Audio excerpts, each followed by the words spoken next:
Good afternoon, everyone. Class 5. This is your social study class. In the last class, I have discussed till the archaeological sources of history. History को जानने के जो पुरातत्व के जो sources थे, जो आर्कियोलॉजिस्ट ने जो एविडेंसेस पास्ट को डिग आउट करके सर्च किए थे, वो सोर्सेज मैंने आपसे डिस्कस किए थे. आज मैं आपसे डिस्कस करने जा रही हूँ literary sources and documentary sources. देखो, लिटरेरी एंड डॉक्यूमेंट्री सोर्सेज बेटा वो सोर्सेज होते हैं जो हैंड रिटन है. ऐसी चीज़ें जो लिखी गई हैं, जो हाथ से लिखी गई हैं, ऐसे सोर्सेज जो हमको मिले हैं पास्ट को जानने के लिए, उसे हम लोग लिटरेरी सोर्सेज बोलते हैं या मैन्यूस्क्रिप्ट बोलते हैं.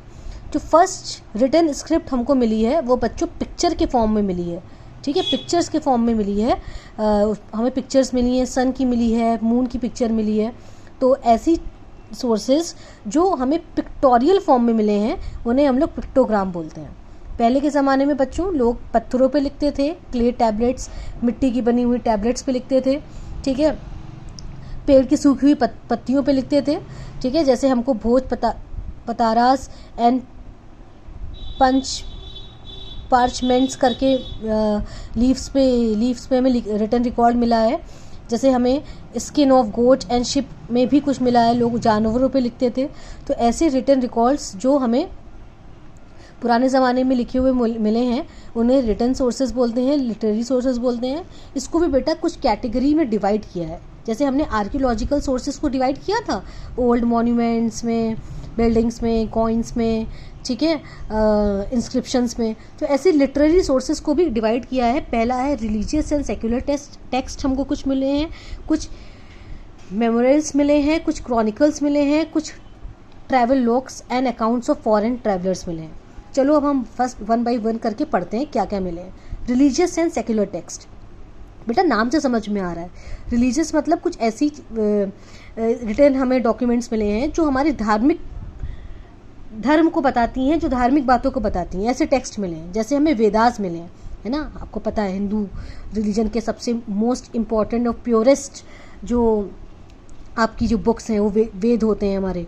ऋग्वेद, सामवेद, यजुर्वेद, अथर्ववेद, ये हमारे 4 वेद होते हैं. ये सबसे पहले हमको मिले हैं, सबसे अर्ली वैदिक पीरियड में मिले हैं ये, और सबसे इम्पॉर्टेंट सोर्स हैं एंशिएंट हिस्ट्री को जानने के. ठीक है, सबसे पुरानी हिस्ट्री को जानने के सबसे मोस्ट इम्पॉर्टेंट सोर्स हैं वेदास, जो कि हमारे 4 हैं.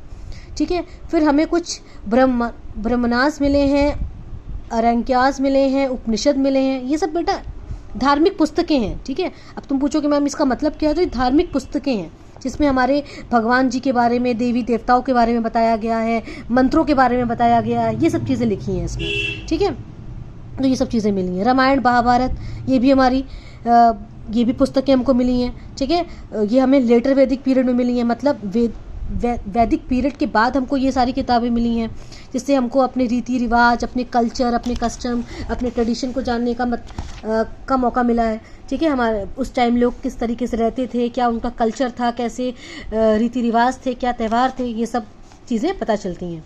ये बहुत यूज़फुल है हमारी एंशिएंट हिस्ट्री, एंशिएंट इंडिया की हिस्ट्री बताते हैं वेदास. ये हमारे उपनिषद, ये ग्रंथ, तो ये हमारे देवी देवताओं के बारे में, हमारे भगवान के बारे में, पहले के लोग कैसे भगवान को पूजते थे, क्या करते थे, वॉटएवर सब कुछ बताते हैं. ठीक है, फिर बेटा देखिए ये ऋग्वेद की एक आपको पिक्चर दिखा दें. इस तरीके का ऋग्वेद हमको मिला है. ठीक है, ये तो एक पेज है बेटा, बहुत मोटी मोटी पुस्तकें हैं जो हमको मिली हैं. उसके बाद Jatakas contain stories of the previous lifes of Gautam Buddha. एक जटाकाश करके एक हमको एक बुक मिली है. इसमें क्या लिखा है, गौतम बुद्धा जो बुद्धिज़्म के फाउंडर थे बेटा, बुद्धिज़्म रिलीजन के फाउंडर थे, उनकी प्रीवियस लाइफ के बारे में बताया गया है, पुराने जन्म के बारे में बताया गया है. ठीक है, they are concern with previous birth of him in both human and animal form. ये भी बताया गया है कि उनको किस तरीके से पिछला जन्म में कैसे वो इंसान थे, जानवर थे, सब कुछ बताया गया उसके बारे में. जो जटाकाश हैं उसने पॉलिटिकल, इकोनॉमिक, सोशल और कल्चर कंडीशन भी बताई है. मतलब उस 2nd और 3rd सेंचुरी की क्या राजनीतिक सिचुएशन थी, क्या आर्थिक सिचुएशन थी, क्या सामाजिक सिचुएशन थी, क्या पारंपरिक सिचुएशन थी, ये सारी चीज़ें इसमें जटाकाश में बताई गई हैं. ठीक है, उसके बाद बनास हर्षचरित्र, एक हर्षचरित्र करके एक हमें किताब मिली है.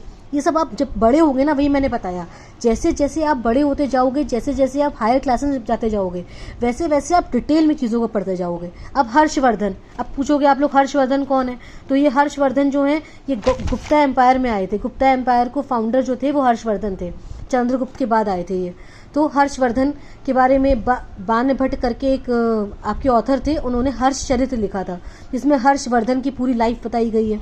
ठीक है, ऐसे पंचतंत्र, मनुस्मृति, ये भी बहुत इंपॉर्टेंट सोर्सेज हैं एंशिएंट हिस्ट्री को जानने के लिए। ठीक है, equally important is the Sangam literature written in Tamil.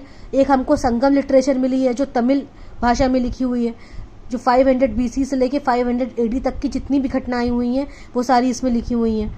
ठीक है, तो ये पांड्यान करके रूलर आए थे, शासक आए थे मदुराई में, आज जो चेन्नई है, उसके बारे में बताया गया है। वहाँ का साहित्य बताया गया है, वहाँ की economic condition, social condition, political condition बताई गई है। ठीक है, तो ये सारी चीज़ें हैं जो हमको मिली हैं। ठीक है, उसके बाद देखो मेमोइर्स हमको मिले, मतलब मेमोरी ये बायोग्राफिकल और हिस्टोरिकल अकाउंट्स थे जो पर्सनल नॉलेज देते हैं किसी भी राजा के बारे में, किसी भी ऑथर के बारे में। बहुत बड़े बड़े बेटा राजा हुए जिन्होंने अपने बारे में खुद लिखा, दूसरों से लिखवाया। जैसे किंग हर्षवर्धन के बारे में बाण भट्ट ने लिखा है, जो उनके राज दरबारी कवि थे। ठीक है, उनके हर्षचरित्र के बारे में बताया गया कि वो कैसे राजा थे, उन्होंने क्या क्या किया अपनी प्रजा के लिए, क्या क्या किया अपने देश के लिए। ठीक है, जैसे बिल्हाना विक्रमादित्य चरित्र, बिल्हाना करके इनका कोल्ड पोएट थे जिन्होंने विक्रमादित्य जो बहुत बड़े राजा थे, नाम सुना होगा, उनके बारे में लिखा है। ठीक है, एक थे चंदबर्दी पृथ्वीराज रासो के वो थे, पोइट थे, तो उन्होंने उनके बारे में लिखा है। तो ये सारे बेटा बड़े बड़े जो राजा महाराजा पहले हुए हैं, उनके दरबारी कवि या और लोग जो आते थे, उन्होंने जो राजा को देखा, उनका कल्चर देखा, पहनावा उड़ावा देखा, ट्रेडिशन देखे, इकोनॉमिक कंडीशन देखी, पॉलिटिकल कंडीशन देखी, तो जो देखा वो उसके बारे में लिख दिया। और जो हमको आज पढ़ने को मिल रहा है, उनके बारे में हम जो पढ़ते हैं उसको देखकर हम समझते हैं कि पहले के लोग कैसे रहते थे, क्या करते थे। तो ये हमारे कुछ लिटरेरी सोर्सेज हैं। बाकी की बेटा लिटरेरी सोर्सेज हम नेक्स्ट क्लास में डिस्कस करेंगे। हमने यहाँ तक डिस्कस किया है, अगर आपको समझ में आ गया है तो प्लीज़ आप लोग राइट करके दीजिएगा कि ma'am I understand chapter very well till taught. ठीक है, ओके, तब तक के लिए इतना ही। Thank you class.